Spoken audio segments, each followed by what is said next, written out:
കോടതി വിധികൾ പലപ്പോഴും വിവാദമാകാറുണ്ട്, പ്രശംസയും നേടാറുണ്ട്. ബലാത്സംഗത്തിൻ്റെ മാനദണ്ഡം എന്താണ്? ഇതിൽ പല കോടതികളും പല വിധികളും പറഞ്ഞിട്ടുണ്ട്. നമ്മുടെ കേരളത്തിലടക്കം ഇത് വലിയ രീതിയിൽ വിവാദമാവുകയും ചെയ്തിട്ടുണ്ട്. ചില കോടതികൾ പറയുന്നു സ്ത്രീകളുടെ വസ്ത്രധാരണം ബലാത്സംഗത്തിന് കാരണമായേക്കുമെന്ന്. ഉടനെ തന്നെ നമ്മളടക്കം വലിയ പ്രതിഷേധം രേഖപ്പെടുത്തുന്നു.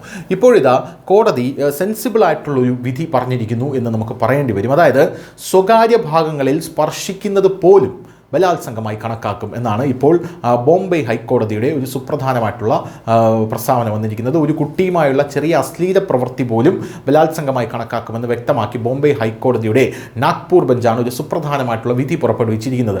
വാർധ ജില്ലയിലെ ഹിൻഗൻഘട്ട് നിവാസിയും ഡ്രൈവറുമായിട്ടുള്ള 38 വയസ്സുള്ള പ്രതി, ആ പ്രതിയുടെ ഹർജി തള്ളിക്കൊണ്ട് ജസ്റ്റിസ് നിവേദിത മേത്തയാണ് ഈ നിരീക്ഷണം നടത്തിയത്. പ്രതിക്കെതിരെ 5-6 വയസ്സുള്ള പെൺകുട്ടികളോട് മോശമായി പെരുമാറിയെന്നാണ് കുറ്റം ചുമത്തിയിരിക്കുന്നത്. ഇത് പോക്സോ നിയമപ്രകാരമുള്ള കേസാണെന്നും പ്രതിയുടെ 10 വർഷത്തെ തടവ് ശരിവെച്ചതായും കോടതി ഊന്നി പറഞ്ഞു. ഏതെങ്കിലും തരത്തിലുള്ള ലൈംഗിക ഉദ്ദേശത്തോടെ ഇരയെ സ്പർശിക്കുന്നതോ മോശമായ പ്രവൃത്തി ചെയ്യാൻ സമീപിക്കുന്നതോ അല്ലെങ്കിൽ ശ്രമിക്കുന്നതോ ബലാത്സംഗമായി തന്നെ കണക്കാക്കുമെന്നാണ് ഇപ്പോൾ ജസ്റ്റിസ് പറഞ്ഞിരിക്കുന്നത്.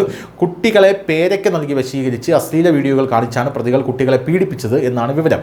ഈ പ്രവൃത്തിക്ക് ശേഷം പ്രതികൾ അവരെ ലൈംഗികമായി ചൂഷണം ചെയ്യാൻ ശ്രമിച്ചു. ഇതുമായി ബന്ധപ്പെട്ട പ്രതിക്കെതിരെ പോക്സോ നിയമത്തിലെയും IPC-യിലെയും 376, 511 എന്നീ വകുപ്പുകൾ പ്രകാരം കേസെടുത്തു. കീഴ്ക്കോടതി പ്രതിക്ക് 50,000 രൂപ പിഴയും ലഭിച്ചു. ഇരയുടെയും അവരുടെ അമ്മമാരുടെയും മൊഴികളും ഫോറൻസിക് തെളിവുകളും ലൈംഗികമായി ദുരുപയോഗം ചെയ്യാൻ ശ്രമിച്ചതിനെ സ്ഥിരീകരിക്കുന്നു. സംഭവം നടന്ന് 15 ദിവസത്തിന് ശേഷം ഇരയുടെ സ്വകാര്യ ഭാഗങ്ങളിൽ വൈദ്യപരിശോധനയിൽ മുറിവുകളൊന്നും കണ്ടെത്തിയില്ലെങ്കിൽ പ്രതി ലൈംഗിക പീഡനം നടത്തിയിട്ടില്ലെന്ന് അർത്ഥമാക്കുന്നില്ല. സ്വകാര്യ ഭാഗങ്ങളിൽ സ്പർശിക്കുന്നത് പോലും ബലാത്സംഗമാണ് എന്ന് ഈ ഒരു ആസ്പെക്റ്റിലാണ് ജസ്റ്റിസ് മേത്ത വ്യക്തമാക്കിയത്. ന്യൂസ് ഡെസ്ക് ന്യൂസിൻ്റെ മലയാളം.